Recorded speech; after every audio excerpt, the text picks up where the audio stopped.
So, before we start talking about the history of Israel, I want to talk a little bit about the importance and significance on the spiritual sense to the Jewish people. So let's start off with Genesis. And we know that the Torah, and we mentioned this a few times already, is instructive. Thus, the Torah is not giving us meaningless or needless or non-essential or extraneous or superfluous or not necessary or irrelevant dialogue. Close the door here. Sorry. The Torah's not giving us. So weird. That one has that thing, right? Yeah. Here's just close doors. Get the doors closed. So Torah's not giving us extra unnecessary information. So we have Genesis. You open up Genesis, you find a lot of stories. So of course you find the story of Genesis and the story of Noah and the story of Abraham, Isaac, and Jacob, and obviously the significance, and we learn a lot from that. But Rashi, on the commentator, the first verse in the Torah, the chief and preeminent commentator on the Torah, he asks a basic question. He says, hey, listen, if the Torah is about instructions, let's start where the instructions start. So indeed, there are instructions in Genesis. There are mitzvahs. The word for an instruction is a mitzvah. There are mitzvahs in Genesis. In fact, there are 3 of them. But besides for those 3, there's no other instructions, or at least not ones that are tangible, that are like one of the 613 mitzvahs that are in the rest of the Torah. By contrast, Leviticus has hundreds. So what's the deal? Why do you have to write all of Genesis? Write the 3 mitzvahs of Genesis and start from Exodus where the mitzvahs start. That's his question. And he says that the goal of writing Genesis and the whole story of creation and Adam and Noah and Abraham and that whole story is to show that the Jewish people have a legitimate claim in Israel. That's it. The entire Genesis, like 20%, even more than that, 25% of the Torah is written to solidify and legitimize the claim the Jewish people have on Israel. So that, if we had any doubt as to the importance that Israel places, or the place that Israel has, and the importance and the centrality of Israel in Jewish life, that would go a long way to vanquish that misconception. Now, what's so special about Israel? So Israel is kind of demonstrative of the Jewish manifesto. What's the Jewish manifesto? We have other manifestos written by Jews, most notably the Communist Manifesto, but that's not the Jewish manifesto. Being authored by a Jew doesn't mean that it's Jewish, right? So what's the Jewish manifesto? What's the idea that's so groundbreaking and earth-shattering about Judaism, perhaps more than any other one idea? And that's the idea of spirituality, of holiness. They say, Rabbi, holiness. A lot of religions tout the idea of holiness. But the bridge that Judaism creates between the physical world and the spiritual world, wherein it's not two distinct or very black and white, where there's the pure and the holy, and then there's the profane and the that is not holy. Rather, Judaism espouses the idea of taking something that is simple and physical and transient and elevating it. Like the day of Shabbat. So what do we do in Shabbat? Shabbat's a mitzvah. It described the spiritual nature of Shabbat. Okay, well, you sit down and you have a fantastic 5-course meal. You drink wine, you got to have meat, all these mitzvahs. Has to be. Really? That's spiritual? And then what do you do? Then you sit around with your family and you have a good time. How is that spiritual? What's spiritual? The Jewish sense of spirituality, wherein we take the physical, we uplift it, and we elevate it, and we take something that was simple and we and make it special, make it holy. That's a mitzvah. That's an example. But that extends to everything. Like we have an impure body. So that's how we start off. We got a pure soul and impure body. So what's the goal of life? The goal of life is to take the body, which is plain and physical, which could be, to be wicked or could be not remarkable or not spiritual in any way, the complete antithesis of the soul. And what do? We take the body and we uplift it. We make it great and we make it spiritual, we make it holy. So that's the Jewish manifesto at large. But Israel, what's Israel? You go to Israel and you say, okay, this is a spiritual land. This is the land of the Almighty. This is the land of the Jewish people. This is the Holy Land. And what do you see? Mountains and valleys and rocks and deserts. You see a physical land and beaches, some nice beaches, some less nice beaches. It's a regular land. Like some parts are very dry and some parts are mountainous and some parts are very fertile. And it's a land. It seems to be a land unlike any other. But Israel was infused with a spiritual nature wherein the land itself, despite being physical, has spirituality baked into it. Just like the temple. What's the temple? It's a building. Oh, okay, what's so special about a building? Well, it's a building that even though it's physical, but it's infused, it's elevated to being spiritual. The idea of God living in our presence or existing in our presence. What does that mean? Once again, this bridge of these two vastly different worlds. So Israel is kind of a manifestation of the spiritual nature, physical manifestation of a spiritual nature. Now we know that Israel is also a location where many of the mitzvahs can only be fulfilled in Israel.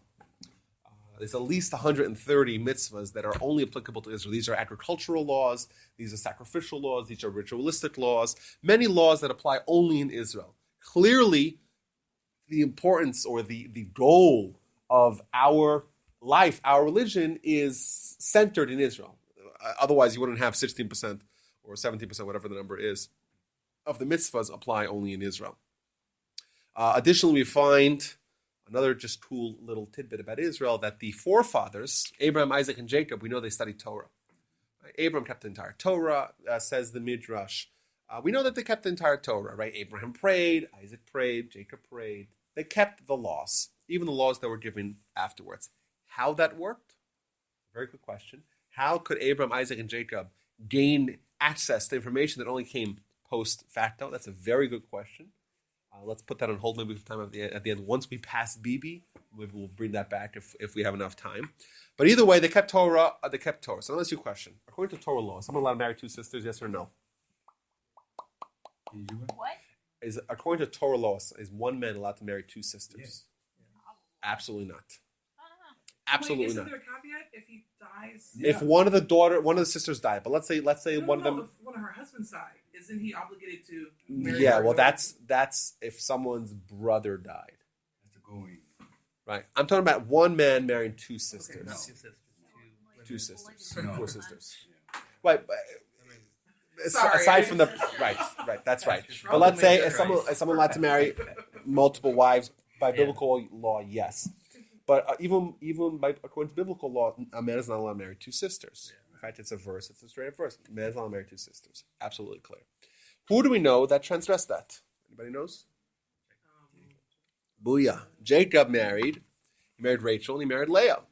Two sisters. What's the deal? If Abraham, Isaac, and Jacob kept the entire Torah, how come Jacob seems to have transgressed that by marrying two sisters? It's very clear. It's right.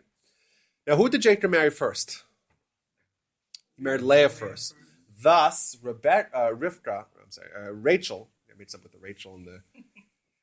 So Rachel was the one who encroached on the prohibition, right? Because first he was married to Leah, and then he married her sister. So who was the one who was first? And that was no problem. That was Leah. Who was the one who was second? That made the problem. That was Rachel. What's the deal? So the commentators always say that even though the forefathers observed the entire Torah, the entire Torah before it was given only in Israel. Once again, we see the idea of mitzvahs being applicable only in Israel. Thus, says the Ramban Nachmanides, one of the great commentators on the Torah, he says, who died? So Jacob married his four wives outside of Israel, and that's not a problem because he kept the entire Torah, but only provided that he's in Israel. He gets back to Israel. Well, then one of his wives died on the doorstep of Israel, and that's Rachel. And she was the one who had to die because she was the one who encroached and infringed upon the prohibition of marrying two sisters. Thus, she had to die because he can't be in Israel with two wives, which is a crazy idea. But either way, we see just the thing I want to pull out from that. Two wives that a sister. Yes. What I want to pull out, of course, that is a very interesting discussion that we could really get tangled up with. But if we do so, we'll never meet Bibi, or Sharon, or Menachem Begin, or whoever. But that also shows the importance of Israel, wherein, for the forefathers, they kept the Torah only in Israel. Another example here of how Israel is kind of essentially different than the rest of the countries. Now we know, once again, I feel like this class, by the way, a quick disclaimer. This class we're going to be dealing, like, literally every 5 sentences to be its own class. I assure you. If we're going to cover all of Bible.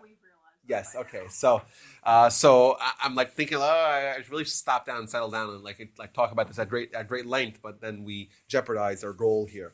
But there's this idea of the physical world, the entire universe, every person, every entity, everything, every shrub of grass, despite being physical, needs to have a spiritual element to it to give it vitality.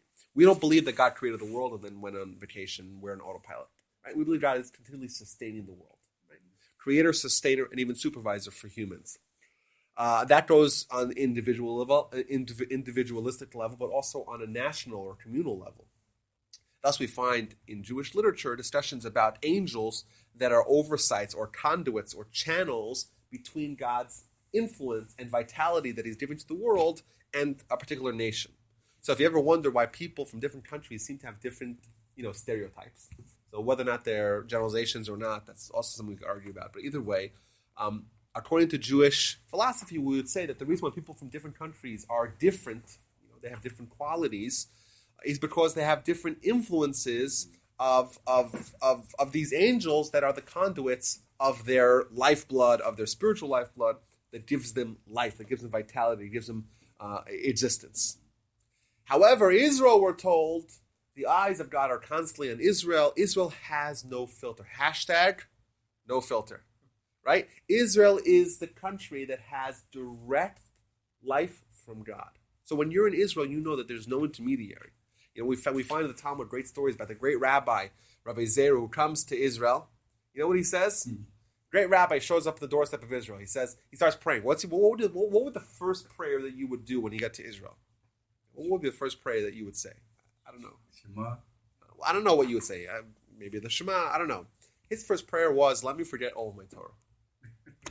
What? Rabbi, that's what you do? Imagine the rabbi who spent his whole life studying Torah in Babylon, and now he's like, when I got to Israel, let's forget all my Torah? Who needs Torah here? Let's go, give me this, give me my surfboard?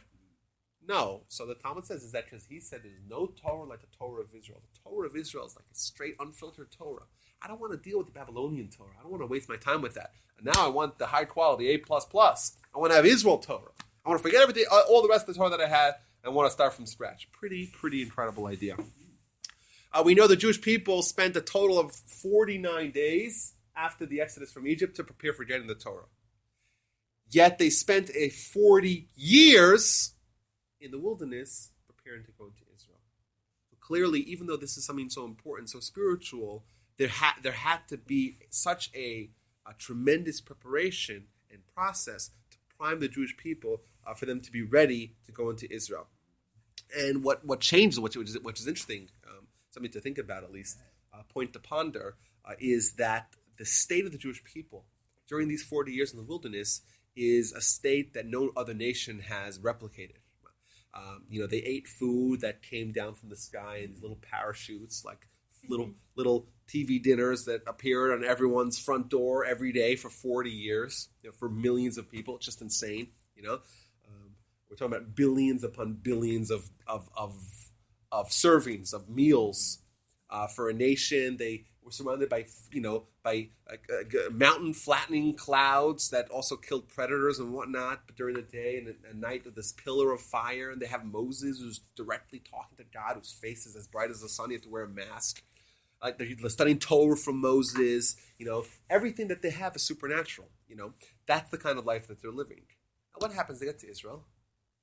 What happens to that spiritual, supernatural kind of spiritual existence that they have? It all ends. Which is an interesting thing. Like, how are they being prepared for life in Israel in this kind of cocoon that they had with Moses, and kind of they're doing all these spiritual and supernatural things, and then they come to Israel and it kind of almost ends. They have still Joshua, and they have still obviously they have prophets and they have these great leaders, but either way, like, food ain't just dropping down from heaven. Now you gotta work the land. You gotta deal with some of the natural. You can't just go to the rock and knock the rock and you have water from the rock for an entire nation. Like, that doesn't exist anymore. Which I think is something very interesting. I don't know what the meaning is, but that was the method of preparation. That was the lifestyle that the Jewish people had during these 40 years in the desert, in the wilderness, traveling from place to place, stopping off in a total of 44 different encampments over 40 years. Sometimes they would stay there and they get there and settle down, and then a month later they leave. And sometimes they settle down and they're there for 3 years or 4 years, and it's all random, and or it's not random, but it's you don't have no preparation. Suddenly you kind of you like Houston, fantastic. Today, right now, pick up your badge. We're moving. We're going to Tyler, Texas. Right, let's go. Pick up your badge. Let's go. A very interesting kind of state that the Jewish people had. Of course, Moses dies on the doorstep of Israel. This great struggle that happened between Moses and God. Moses is praying 515 times. God says, stop praying. If you pray one more time, I'm going to have to acquiesce to you, but then I'll have to destroy the world. Moses stops praying. He gets buried on Har Nevo, and okay, fantastic. Joshua is the new leader. They enter Israel, and what do they find? What kind of welcome sign is there on the doorstep of Israel? What kind? Oh, yeah.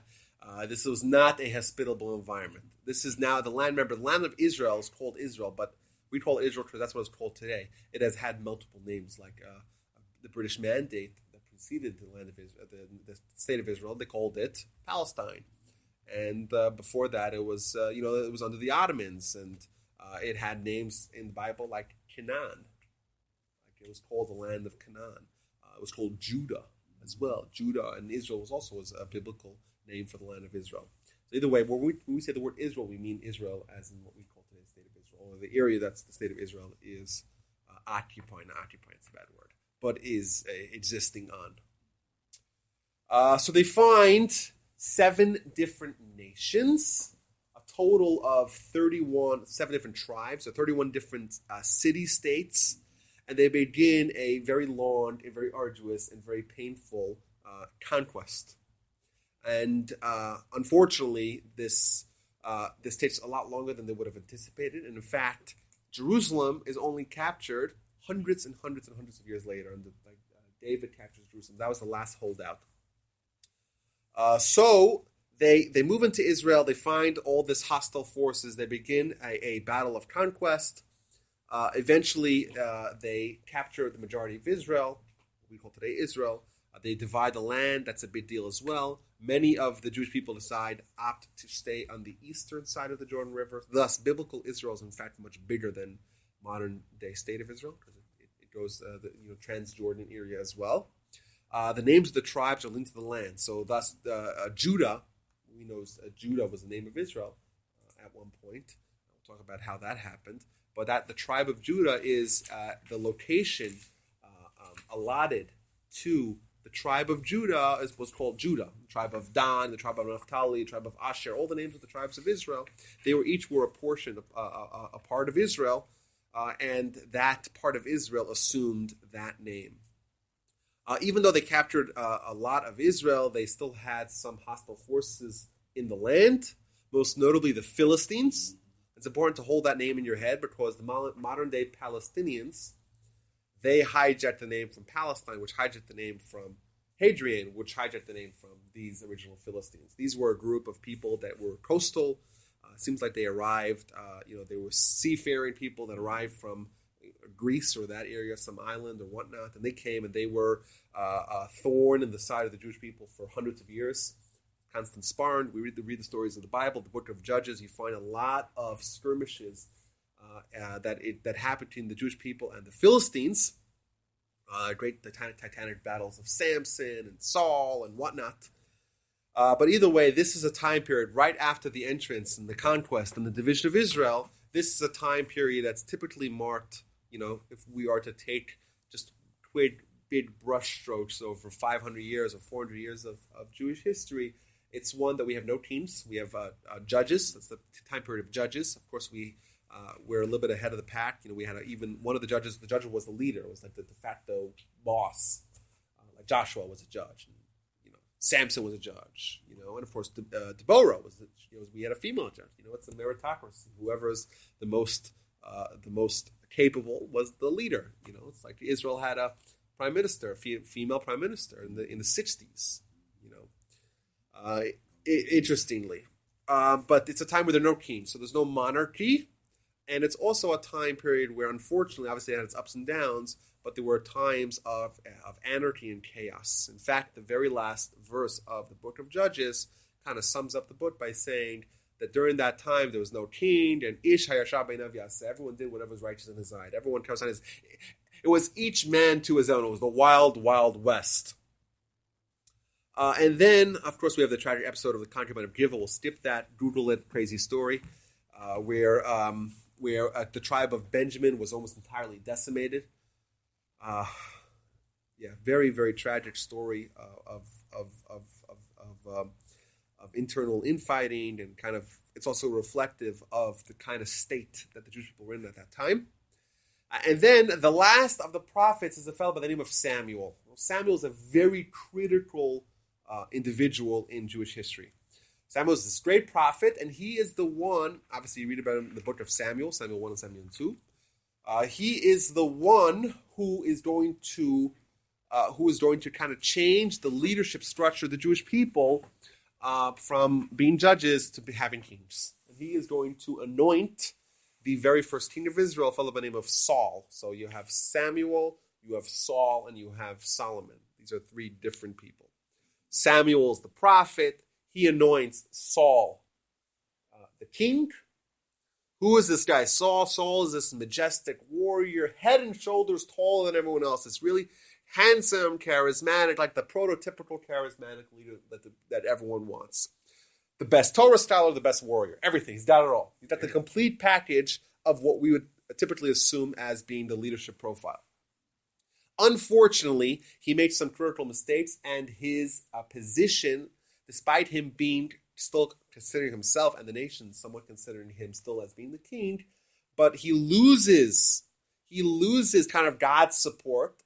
And even though he has the crown on his head, but God says, Samuel tells him, in God's eyes, you're not the king anymore. That was the story of him sparing the women and the livestock and the king of the Amalekites. Now, Amalek is the arch foe of the Jewish people. And Samuel instructs Saul, I want you to make sure you obliterate any memory of Amalek. That means killing all the men, all the women, all the children. But Rabbi, how do you kill children? They're all Hitlers. That's how you do it. Okay? That they're all Hitlers. Kill them all. Kill the animals too. And he didn't do it, and he lost his position.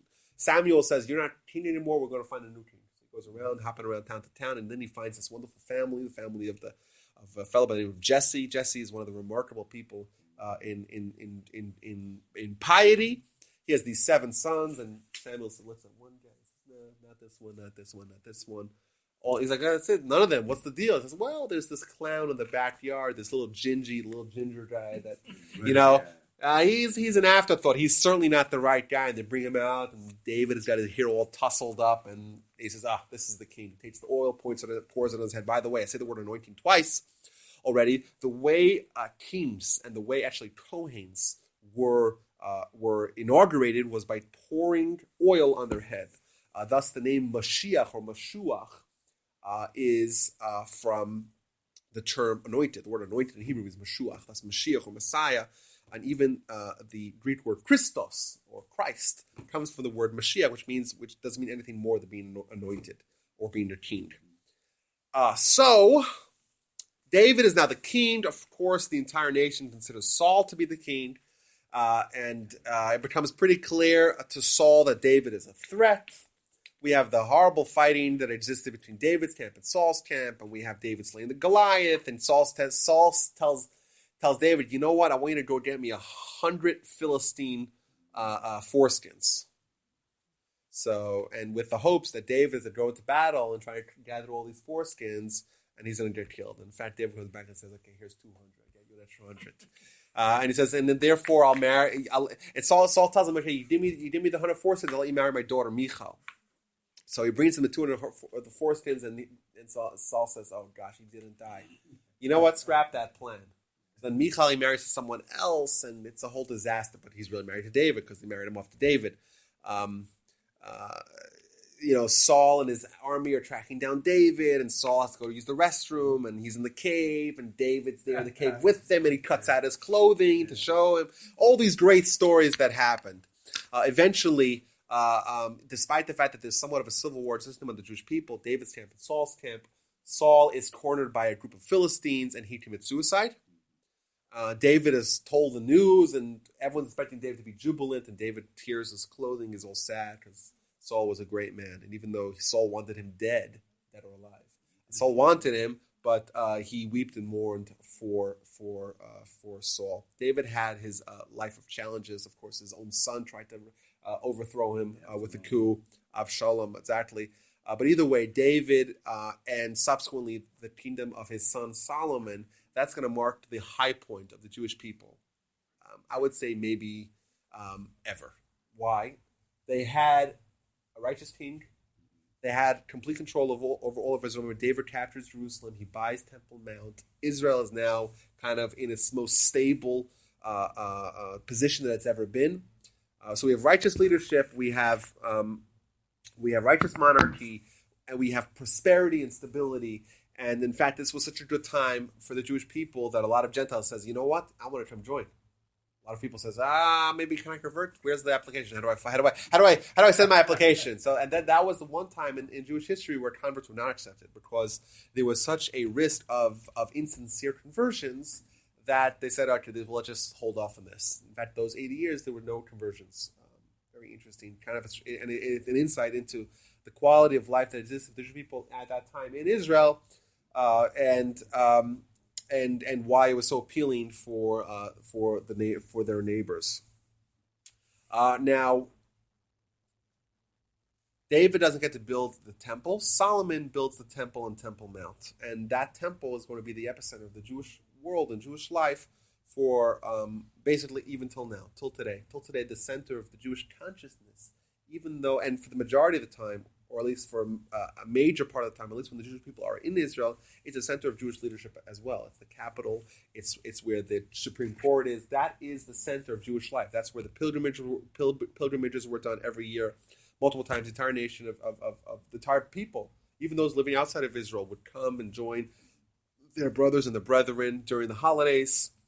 Jerusalem became this it just became like it was like, say what I wanted to say. So it's like a pilgrimage town. Everyone just swarms to Jerusalem. It's a crazy party a couple times a year. But we find a few patterns here that I want to stress because we'll come revisit them later. So we look at Saul as being this great promise, this great hero, but unfortunately, he is not the model of a Jewish leader. We find again and again that the people that are successful Jewish leaders are the ones that come out of nowhere. We look at even Moses. Moses. Where did Moses grow up? He grew up in the house of Pharaoh. Like he grew up in the house of Pharaoh, and he's going to be the one who's going to take us out of Egypt. He's going to be the one who gives us the Torah. It's not who you would expect. You would expect someone with a nice family name, with a nice, pedigree, and some, the marquee individual who's charismatic. Moses has got this. He's got this stutter. He's half Egyptian. It's a weird profile of a leader. But that's what we find again with David. His own family said this guy's not worthy to be the king. We'll see this again and again. Maybe, well, likely. But either way, it's Saul, who perhaps arguably ought to be the model of a leader. Well, that didn't work out.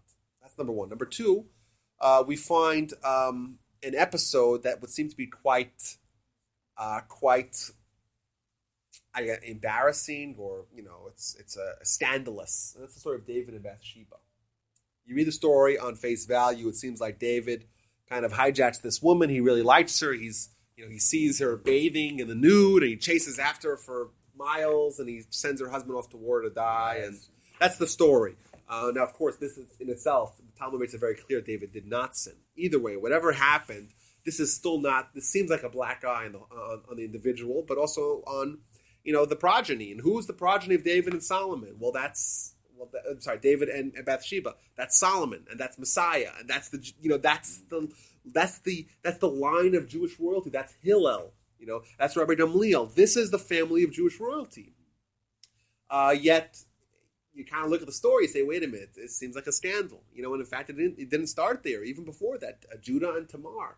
his daughter-in-law gets dressed up like a prostitute, and she seduces him, and they have a baby together, and then he says, "Oh, let's execute her." That does not seem to be a story of a progenation of a leader of the Jewish people, yet it is. And Boaz and Ruth is another example of that. Once again, it's another pattern of Jewish history wherein salvation and redemption doesn't necessarily come from the most expected source. In fact, usually it's from the least expected source. Just hold that thought.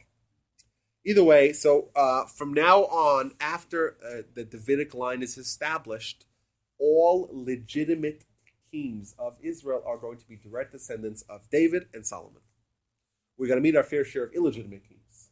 But in Jewish philosophy, Jewish royalty emerges from the house of David. Solomon dies after a reign of 40 years. Solomon assumes leadership at the age of 12. Not bad. Not a bad thing. Not a bad bar mitzvah present, right? And he dies at the age of 52. Very young. And his son, whose name is Rechavam, he becomes the king.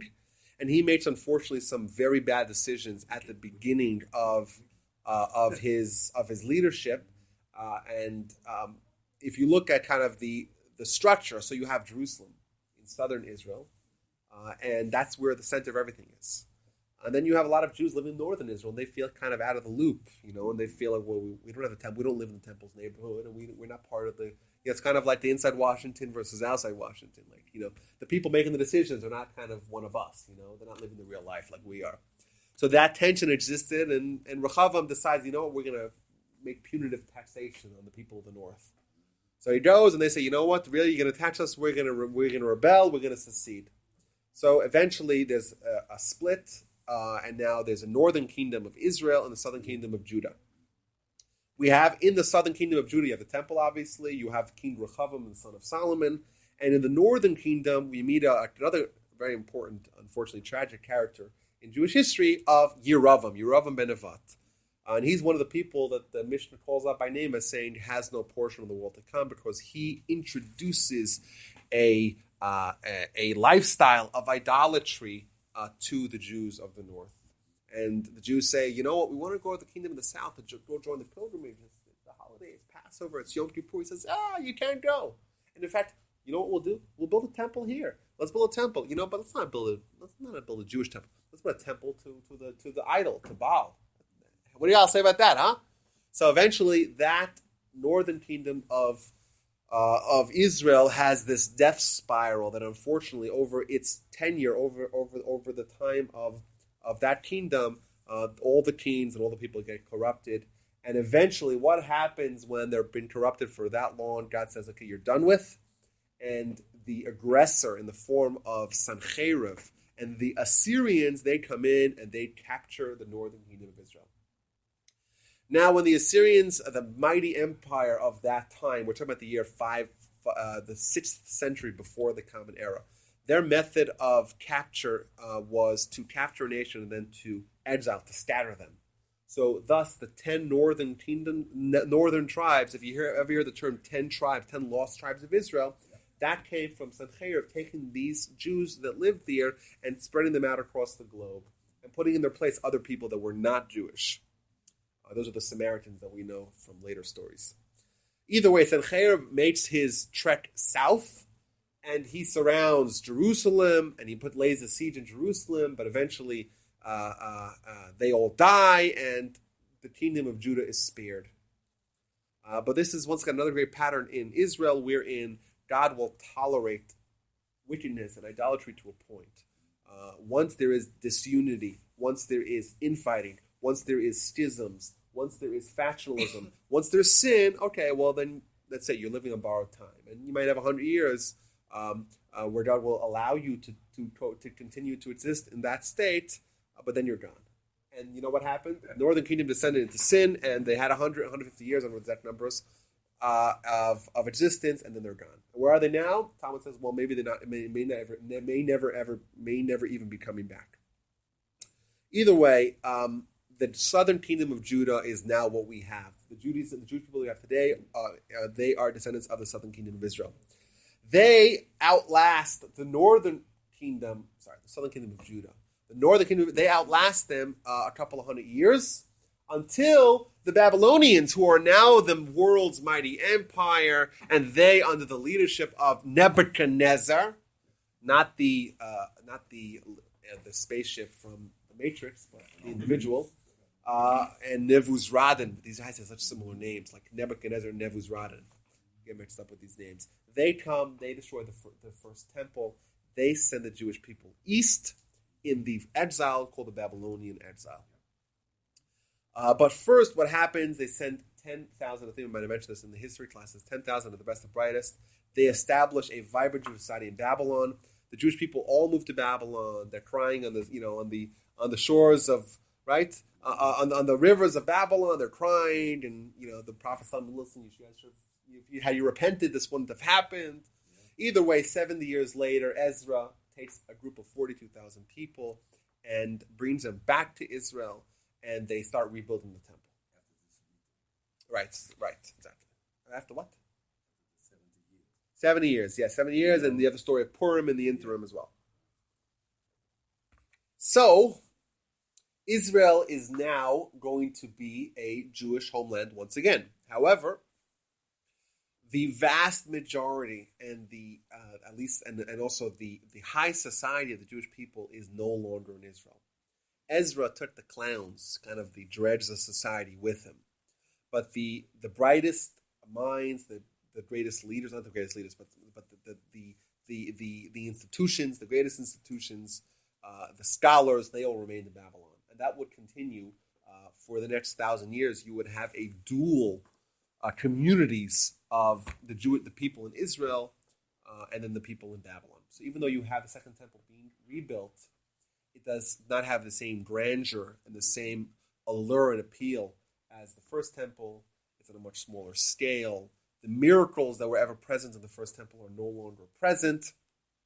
There's going to be corruption in the Second Temple. There's going to be the office of the high priesthood is going to get corrupted. It's be sold to the highest bidder. So if you're a Kohen who really would love to do the service on Yom Kippur, say, okay, I'll pony up, I don't know, 25 grand and give it to the local boss, and I'll do it. It's the First Temple. You find that over 410 years, you have 18 different high priests. Where in the Second Temple, 420 years, so only 10 years longer, you have more than 300 high priests. They went through them like hotcakes. And another, Ezra is presented as a very pivotal character because he presided over a very pivotal time in Jewish life. So prophets are gone, First Temple's gone, Jewish people are splintered. Well, not splintered necessarily ideologically, but they're splintered geographically. The vast majority of Jewish people are living outside of Israel. And the temple now is being rebuilt, and that's wonderful, but it's not quite the same. It's a different reality. He convenes an assembly called the Great Assembly, right? Or the Men of the Great Assembly, 120 scholars, and great leaders that are going to establish all of the rules, but also the appropriate practices for a Judaism in a nonprofit environment. And that's going to be a critical time period wherein, if you were to analyze the state of the Jewish people, okay, they just had an exile and they're traveling back and forth, and no more kings and no more this and no more that. Temple trying to rebuild it, but they had to stop and they had to rebuild it again. And right, you would say, well, okay, this is over. The great experiment that was the Jewish people, 900 years, fantastic, but now it's done. But we have great visionary leaders like Ezra, and later on we'll see 600 years later we'll meet a fellow by the name of Rabbi Judah the Prince, who once again oversaw a revamping, so to speak, of Jewish focus, which is tremendous foresight that we see in hindsight, how he foresaw what the challenges are going to be for the Jewish people, and he directed and guided the nation to be able to exist in compromising situations. And that's why, we're still around today. We're around 3,300 years after our inception, despite us being small and being continuously being marginalized in every which way and persecuted. And, we know that the history of Jewish life been very painful. We haven't had very hospitable neighbors and friends, but we're still around. And one of the reasons is because we have great leaders, great visionaries who are at times of critical challenges are able to make decisions with tremendous foresight that are going to preserve the Jewish people to exist. So we have now Jewish people are in Israel, but really the soul of the Jewish people is still in Babylon. But the temple's being rebuilt, and it's still pretty good. We still have a temple, but we have no more prophets. Now the role of the Sanhedrin, the Supreme Court of Israel, is going to take an expanded role. The rabbinic leadership, the Torah leadership, is going to be highlighted in a major way. So we're in Israel, and we're going to be now filtering through a bunch of different empires. So we had already the Assyrians, we had the Babylonians, we had the Persians, and now we're going to meet the Greeks.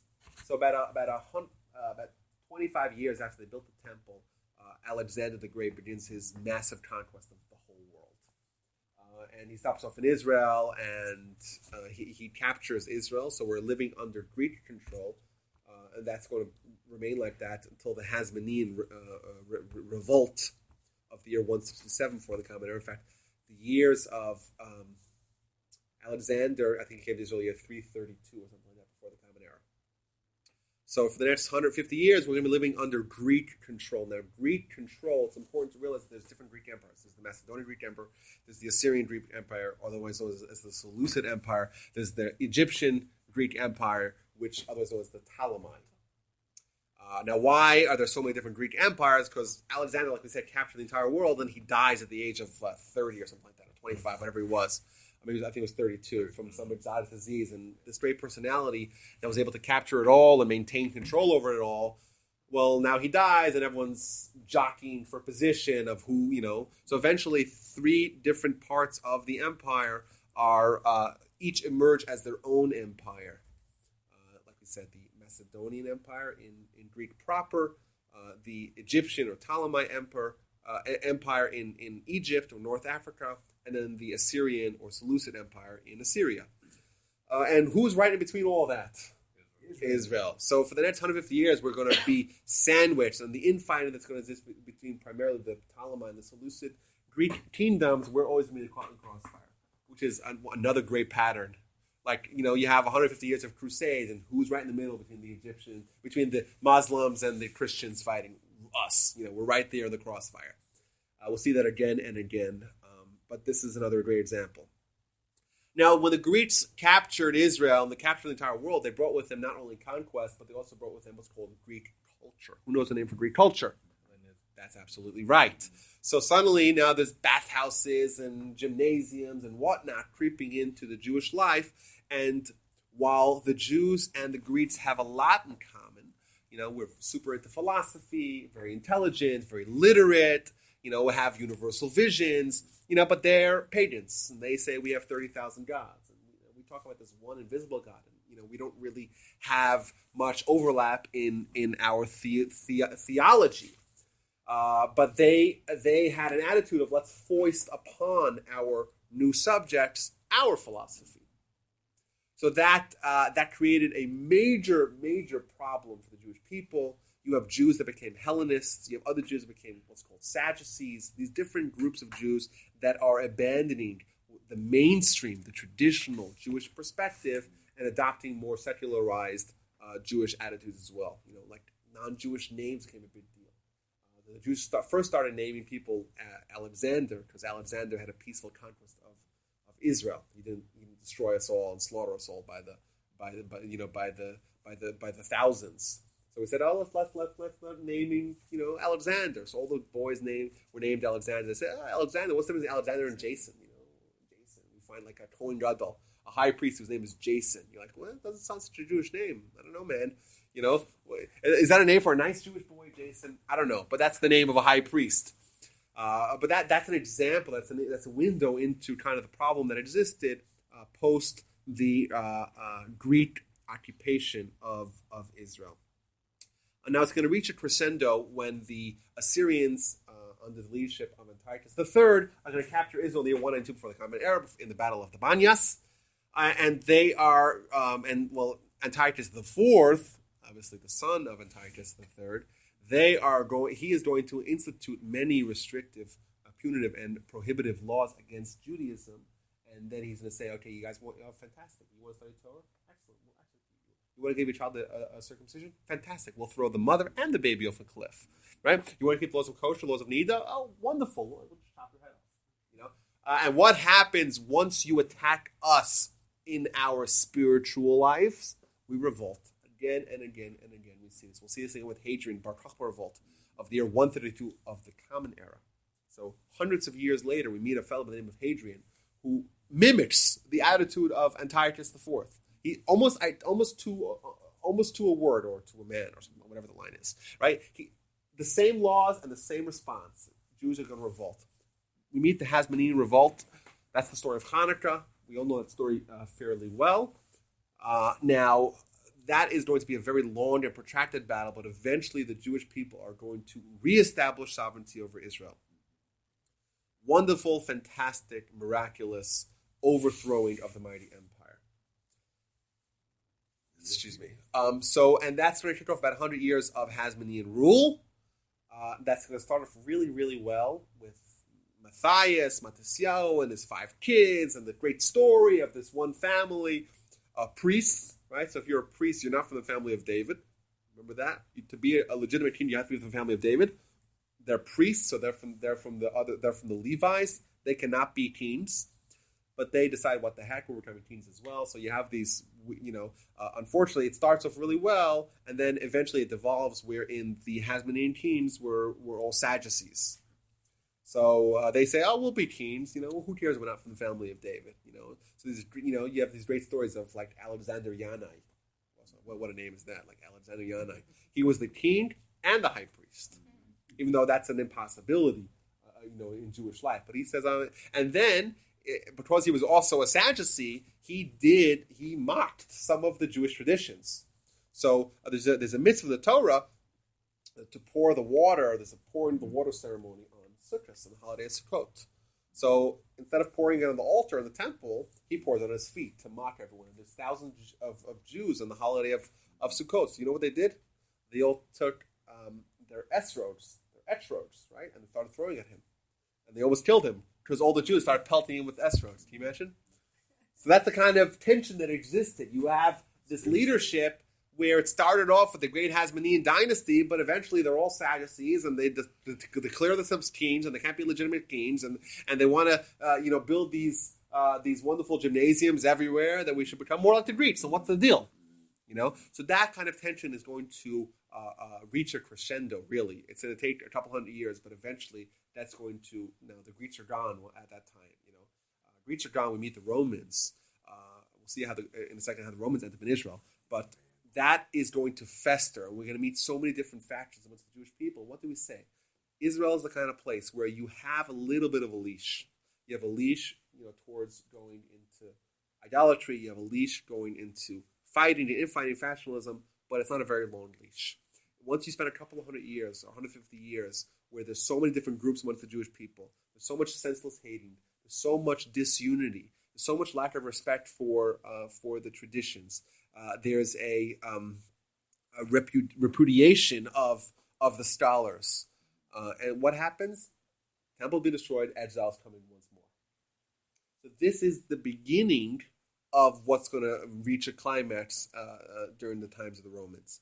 Either way, how the Romans end up in Israel, we said the Hasmonean dynasty, they're controlling Israel, wonderful. It lasts for 99 years. The last queen is a queen whose name is Shlom Sion. She was actually the one bright spot of this 99 years of Hasmonean rule. And then she dies, and then her 2 sons, one of them, his name is Aristobulus, one of his name is Hyrcanus. They have a fight over the throne, shocking. And they decide, you know what, why don't we invite the Romans, the emerging world superpower, in to mediate our dispute. So they invite Pompey in the year 63 before the Common Era.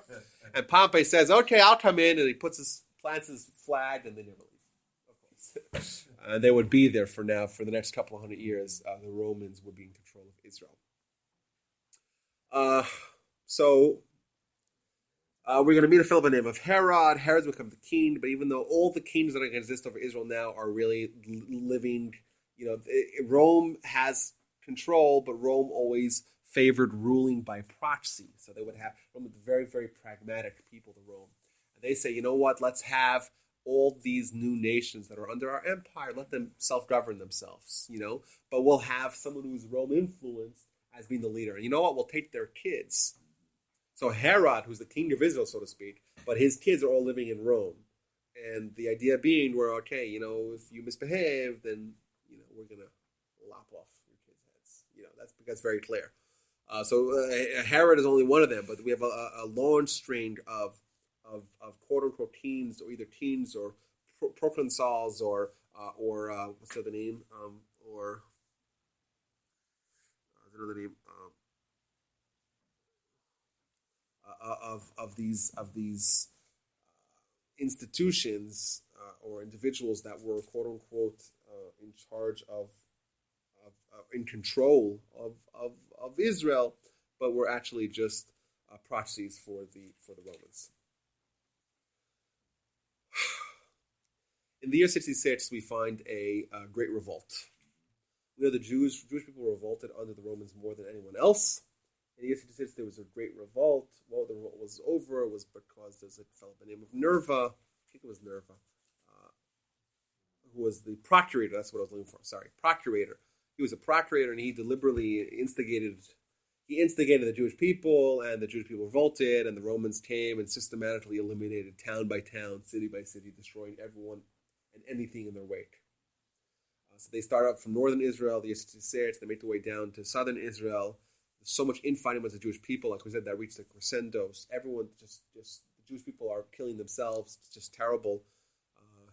Have different attitudes what to do with Romans. Eventually, the Romans just capture Jerusalem, destroy the temple, and slaughter everyone they get their hands on. It's an absolute disaster, and it's once again the obituary of the Jewish people was almost everyone had written it. It was clear that this was once again they may survive till now and fantastic, but now they're gone.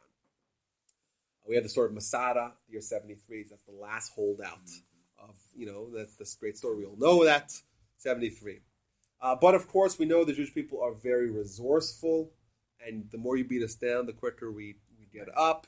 And about 50 years later, the Jewish people were almost at full capacity. We had almost made up for all our losses, both in numbers, but also in leadership. And in fact, after the temple, the one positive effect from the temple being destroyed, and the temple being destroyed is just one element of the vanquishing of the existing life at that time, was the fact that no longer did the Sadducees or even the early Christians, the Judeo-Christians, which started off as an offshoot of Judaism, nor any of the other little offshoots and little schismatic sectarianists that came from the Jewish people. None of them had any power. So the Essenes were gone, the Sadducees were gone, the Baitusim were gone, the Biryonim are gone, the Sicarium are gone, the Judeo-Christians are gone. Everyone's gone. They're all gone. They have no influence of the Jewish people. All that's left are the rabbis and the traditional leadership model of the Jewish people. In the year 117, the Emperor Hadrian assumes emperorship, and he has somewhat of a okay relationship with the Jewish people at the time. But eventually, he, like we said, he adopts the Antiochus, his attitude, his plan, his tenets. He makes the same bans against Jewish practice, and once again, when you ban the Jews from practicing Judaism, they revolt. We have the great Bar Kokhba revolt of the year 132, and this is the only time in 200 years of Pax Romana where the Romans were actually bounced out of an entire land. They have this revolt under the leadership of Bar Kokhba. Once again, another example of failed leadership. Bar Kokhba was someone who was a great scholar, a great warrior. Allegedly, he was able to uproot a tree while riding on a horse. Tremendous warrior. Super macho guy. That the modern day Israelis, they love Bar Kokhba. They would have if you want to be a warrior, a soldier for Bar Kokhba, you got to cut off your finger. You got to show macho.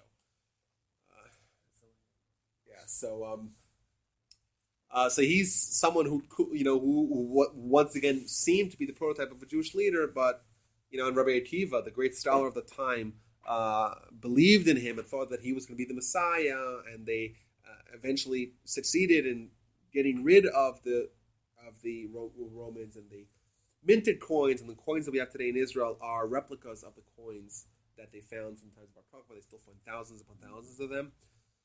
But unfortunately, he got too full of himself, and Hadrian came back and absolutely obliterated the Jewish people. We have stories of towns being destroyed, and like the Talmud says in recounting these episodes, it says that the rivers of blood were so vast that the Gentile farmers didn't need to irrigate their land for 7 years, like just enormous. And this is, by the way, not just in Jewish sources; it's corroborated in secular sources as well. So that kind of is the last nail in the coffin of this great period of Jewish life in Israel. Of course, the Jewish people would stay there, but Hadrian, in his post-war edicts, he changed the name of Israel. It was no longer Israel or Judah. He renamed it Philistinia after that defunct and extinct nation that was sparring with the Jewish people. He renames Jerusalem Aelia Capitolina. He renames the biblical city of Shechem Neopolis, new city. And today the name Shechem, the Arabs call it Nablus, because the Arabs can't say the P sound, say the B sound instead. So instead of Neopolis comes Nablus. But Jewish life in Israel continues not in Jerusalem.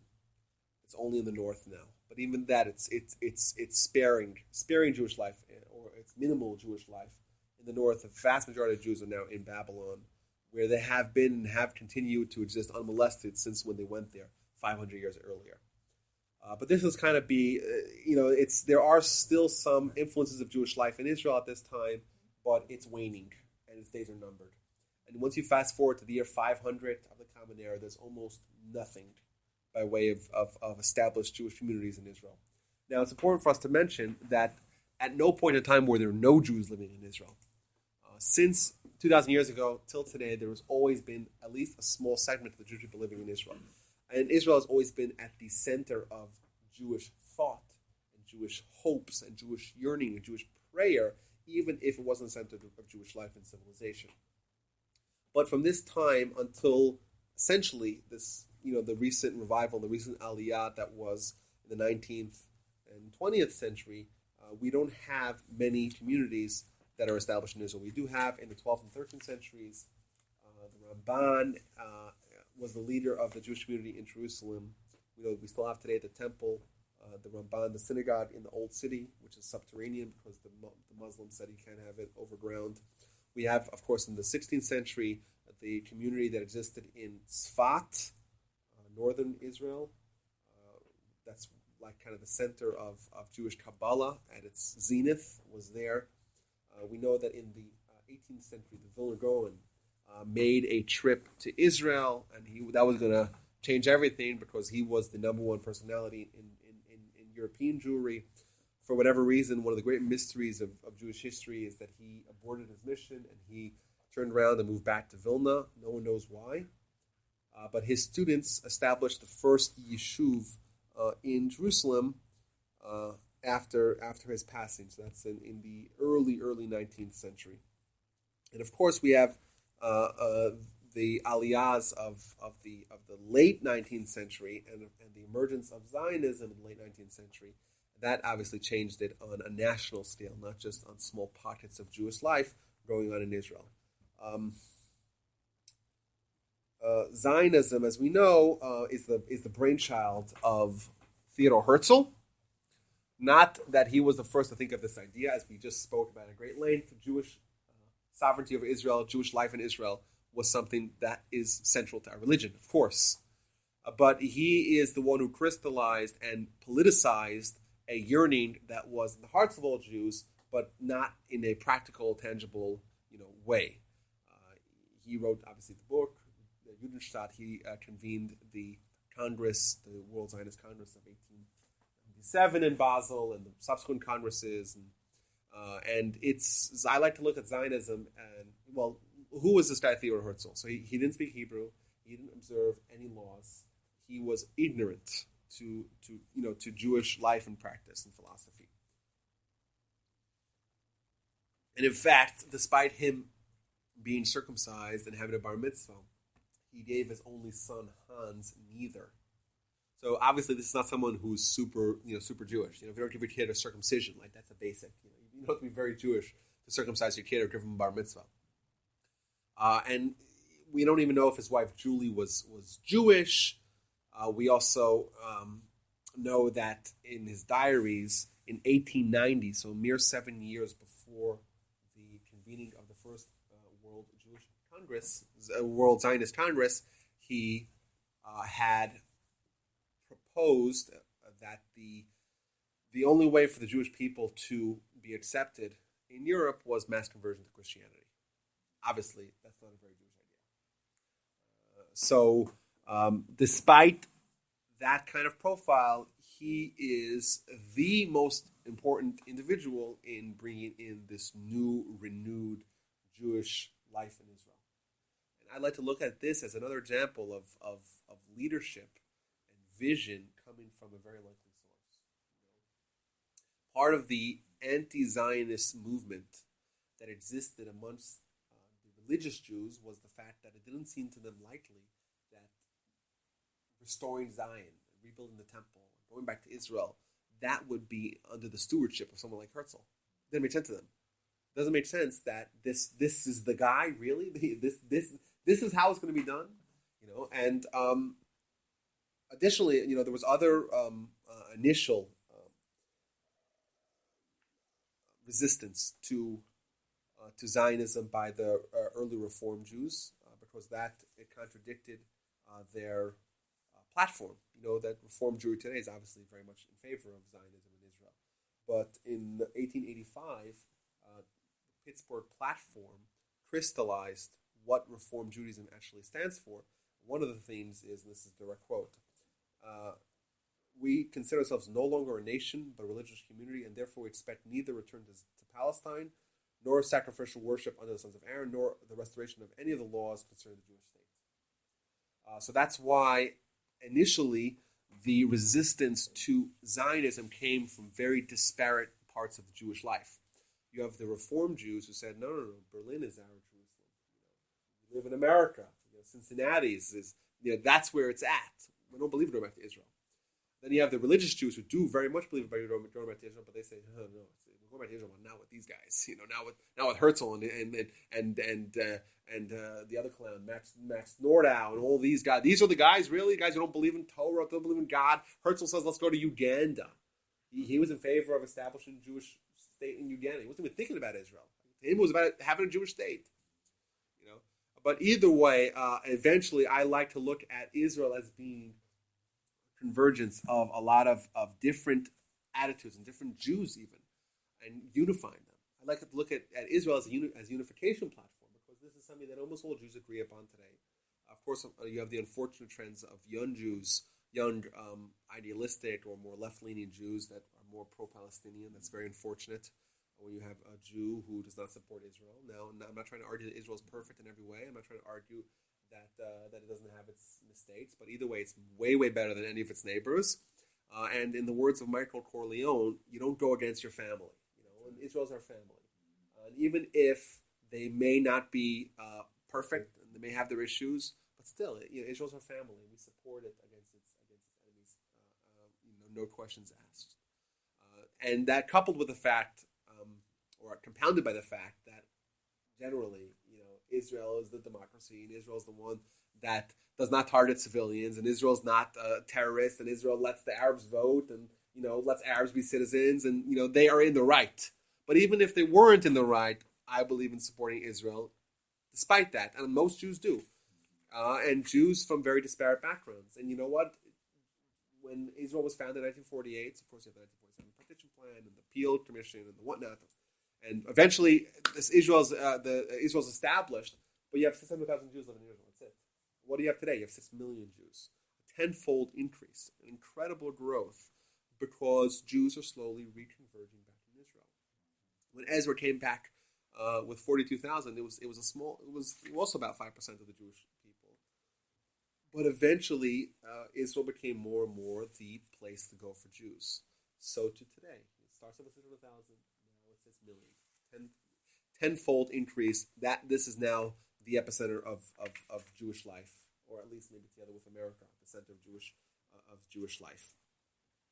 Of course, Israel is on, I would say ideologically, progressing very nicely. From being like the Herzlian vision of a totally secular world, and he viewed it to be like more like a Vienna, like a place where fancy ladies wore ball gowns and men wore top hats and mustaches. That's what he envisioned.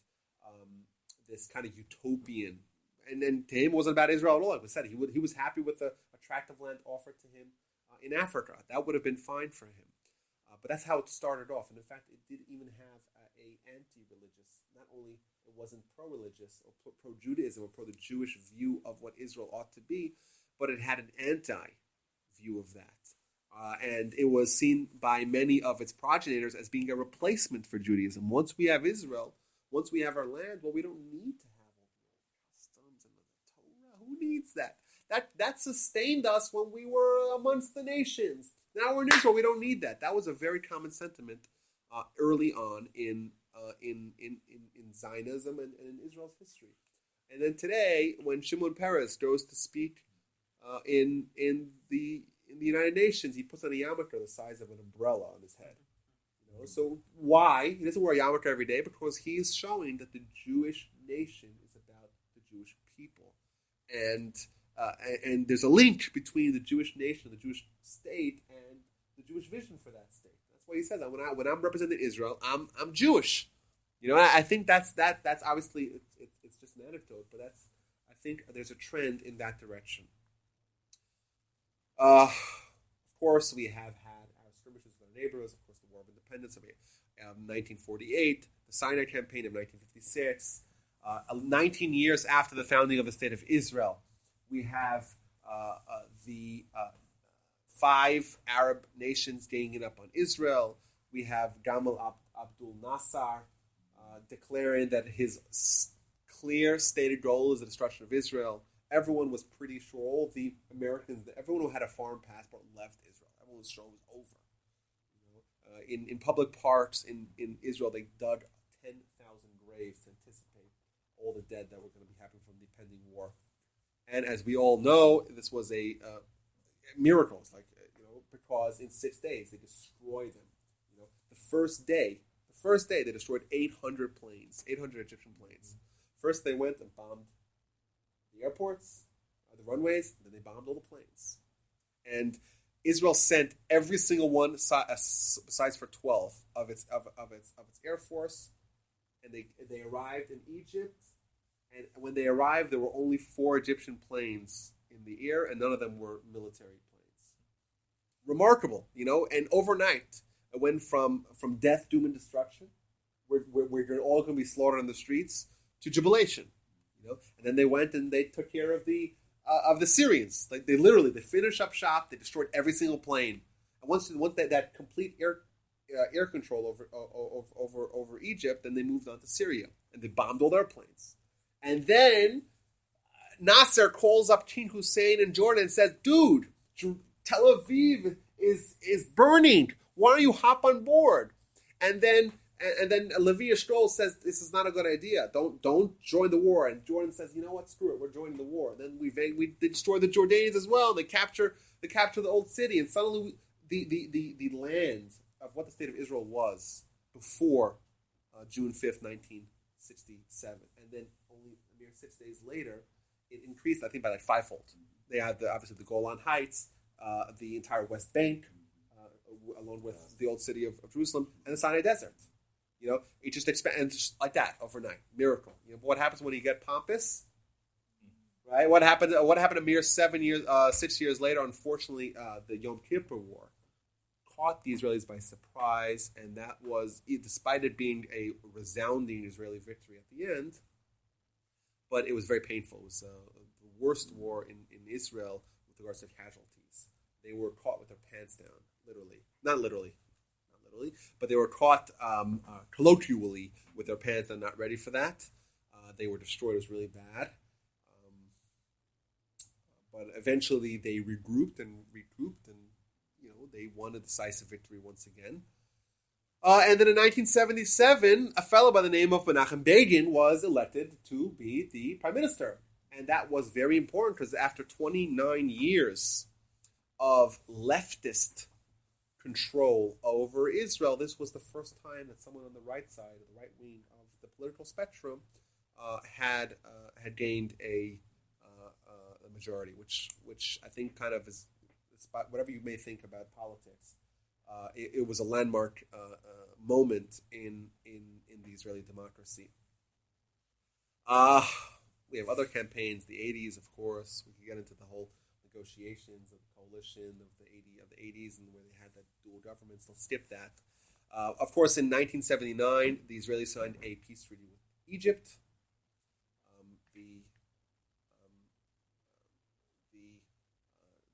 brave and courageous leader of Egypt at the time, a fellow by the name of Anwar Sadat, he flew into Tel Aviv and he met Begin and he gave speeches in Israel, and they made a peace treaty which was beneficial for both nations. Egypt is now, they receive the second most foreign funding from any country. They have had, since the 70s, they've had relative stability and prosperity. They're doing much better than let's say, the Syrians or the Lebanese or whatnot. They're doing fantastically well. Of course, they've had their issues as well. And Sadat paid for this with a bullet in his head in 1981. But that's, it's remarkable where the leader of the Arab world, the Egyptians, they recognize Israel. They signed a peace treaty with Israel. And they have no intention of reneging that. Even during the half hour the Muslim Brotherhood had control of Egypt, they never reneged upon that deal because it was a good deal for everyone. And of course, in 1993, they signed a peace treaty with Jordan,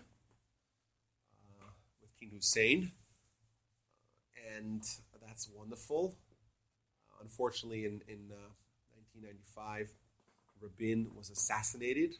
It's a low point because, despite what you may think, and despite the Oslo Accords, and despite whatever, we don't descend to those lows. That's not a Jewish response. We don't do those kind of things.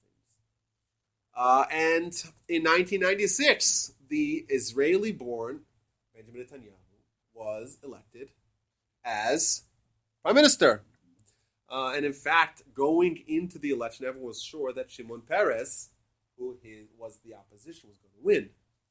But arguably, due to the uptick in terrorist activity and the back-to-back bombings of buses in Jerusalem, it seems like that swayed the nation, and the nation went to sleep on the left and woke up on the right. And for the first time, someone who was actually born in Israel became the Prime Minister Netanyahu. He lasted as 9, then we met to 1999. Then we had Barak, and then Sharon, and I think we arrived at our destination, right? Mm-hmm. The rest is... well, of course, we have the 2000 where Barak unilaterally left Lebanon, and that seems to have not really worked out that well. In 2005, we unilaterally disengaged from Gaza. That didn't really work out so well. All we got in return were Qassam rackets and whatnot, and Hamas. Mm-hmm. But either way, I look at Israel today as being very vital, very vibrant, center of Jewish life, a center of Jewish focus. And you know what? It's growing rapidly. This is where the Jewish growth is. Unfortunately, in America, the Jews in America are unfortunately, they're selling out. They're becoming less and less Jewish progressive. Even though I think that at the extremes, at the poles, Jews in America are moving more towards Jewish life and Jewish vibrancy, but we're losing a lot. Assimilation and intermarriage, and Jews abandoning Judaism is a very unfortunate but very common trend in America. But I like to look at Israel as much less. Well, not as religious. I wouldn't say religious, but as they're more Jewish. Yes, and we're not there yet, but I feel like we're getting closer and closer. Like as an example, I say, just the influence. Just there was a vote now. There's a bill that's been